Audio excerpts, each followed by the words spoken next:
Hallelujah, hallelujah. हमारी आँखें तेरी ओर लगी हैं। दूसरा इतिहास 20 अध्याय उसके 12 वचन में हम ऐसा पढ़ते हैं। यहोशापात राजा पर दुश्मन चढ़ाई करने जा रहा था। तब उसको इस बात की खबर मिली तो वह डर गया। सचमुच बुरी खबर से डर लगता है। अगर डॉक्टर मुझसे कहे कि तुमको कैंसर है तो ये सच है कि मैं डर जाऊंगा।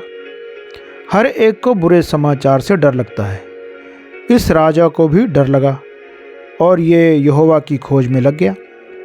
दूसरा इतिहास 20 अध्याय उसके 1 से 30 वचन तक हम ऐसा पढ़ सकते हैं। जब भी कोई बुरा समाचार मिलता है तो उससे बचने के 2 रास्ते हैं। एक तो परमेश्वर की सहायता, दूसरी इंसान की सहायता। इस राजा ने मनुष्यों की सहायता नहीं परंतु परमेश्वर की सहायता मांगी। सचमुच ये बहुत बड़ा फैसला है। दुनिया बनाने वाले से मदद लेना, इससे बड़ा काम कोई नहीं है।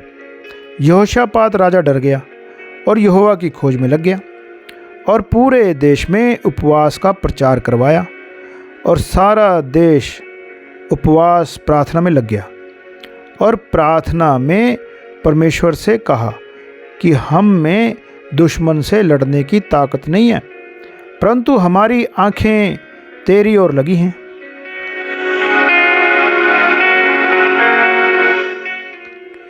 ये सच्चाई है।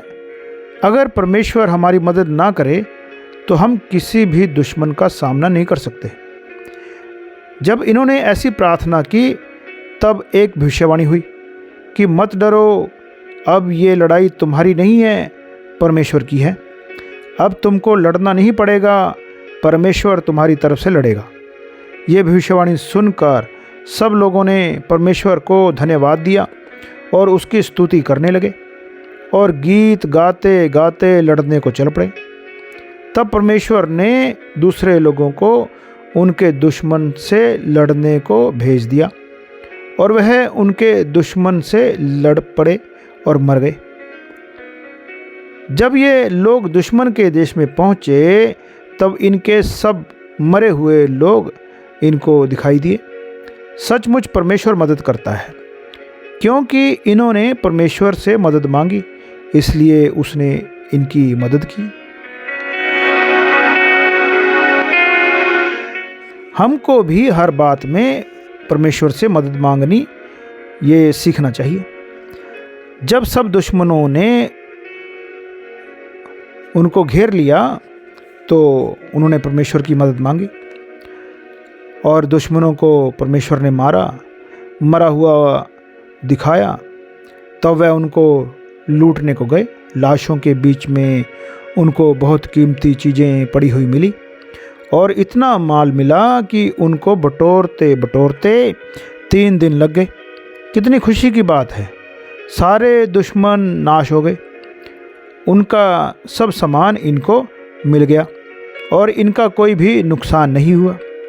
अक्सर देखा गया है लड़ाई में नुकसान होता है, युद्ध में नुकसान होता है, लेकिन यहाँ पर परमेश्वर के लोगों को युद्ध में फ़ायदा हुआ। परमेश्वर से सहायता लेने से ऐसा ही होता है। बाइबल कहती है कि परख कर देखो यहोवा कैसा भला है। भजन संहिता 34 अध्याय उसके 8 वचन में हम ऐसा पढ़ते हैं।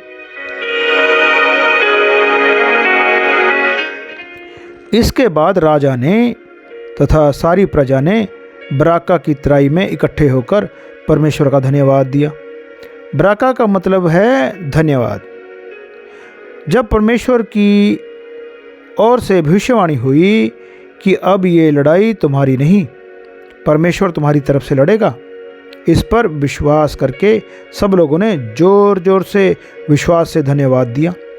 बाइबल कहती है कि मांगो और विश्वास रखो कि तुम्हें मिल गया। मरकुस 11 अध्याय उसके 24 वचन में हम ऐसा पढ़ते हैं। इन्होंने जो मांगा था उसको सब कुछ मिल गया। उनको विश्वास हुआ, इसलिए उन्होंने धन्यवाद दिया। इसके बाद बराका की तराई में जीतने के बाद धन्यवाद दिया। हमको भी 2 बार धन्यवाद देना सीखना चाहिए।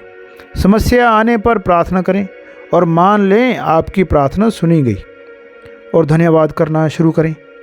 इसके बाद जब समस्या हल हो जाए फिर धन्यवाद करें। इसका मतलब है धन्यवाद करते ही रहें। Hallelujah, hallelujah.